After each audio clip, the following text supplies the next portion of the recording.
tones and rhythms of Middle Eastern languages, and would have, had she listened to Dani. But the add-drop period for classes had ended in August, 2 weeks before the towers came down.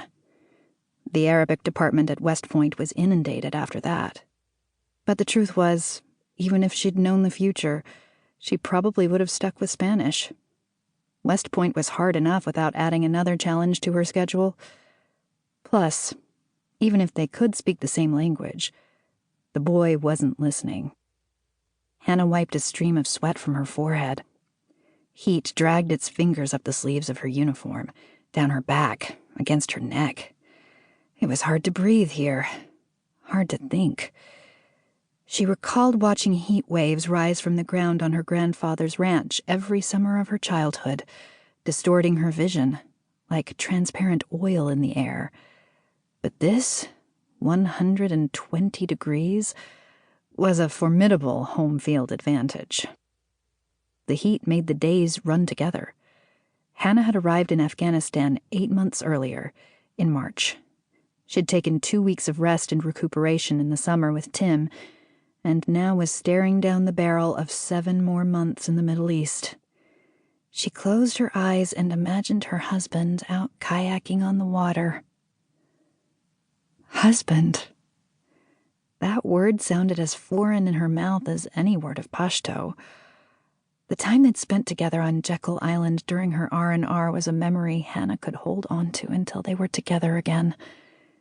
She could still feel the grit of sand in his hair, taste the salt of his skin. She'd never seen him so tan. People constantly asked her how they did it. By it, she assumed they meant the deployment, the army, or long-distance marriage. But to Hannah, it was just part of the package. She wouldn't have wanted to be married to anyone else.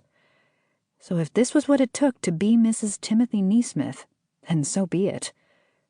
No part of her felt resentful of the path they'd chosen. Somehow, it felt right for them, even if it was hard. Maybe specifically because it was. Their time apart intensified their time together, making every moment that much more romantic, that much more precious. They were like a magnet and steel. They felt the pull when they were apart, and when they were together, they couldn't be separated. The sacrifice was part of the sacrament. She had a canned response ready to dismiss people's concerns. "We just try not to think about it," she'd say with a shrug. But the truth was, she thought about the calendar all of the time. She counted down the days, the months. June 2007 lingered in the future as though it were their wedding date, even though they'd already had one of those.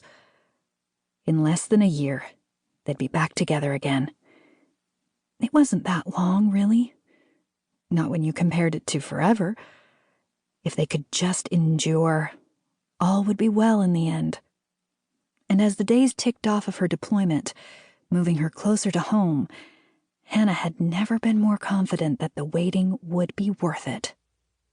The little boy had started to cry. He looked back over his shoulder at his classmates, who were busy running after Private Murphy and Sergeant Willis.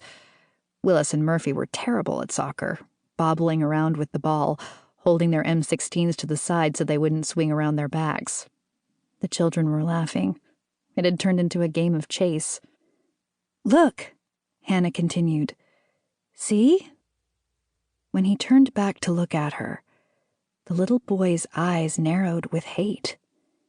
Before she could even move out of his way, a loogie of spit flew out of his mouth and landed on the shoulder of her uniform. Then he wiped his mouth, ran across the schoolyard to his classmates, and put his hands in the air. The boy was yelling. He pointed back toward Hannah, then at the soldiers, at the sky. Everyone froze, watching the veins in the boy's neck pulse. Wetness spread across his cheeks as deep, guttural screams flooded out of his throat. Slowly rising from the ground, Hannah put her helmet back on her head and had a dismal thought. How were they supposed to win the war if they couldn't even give away a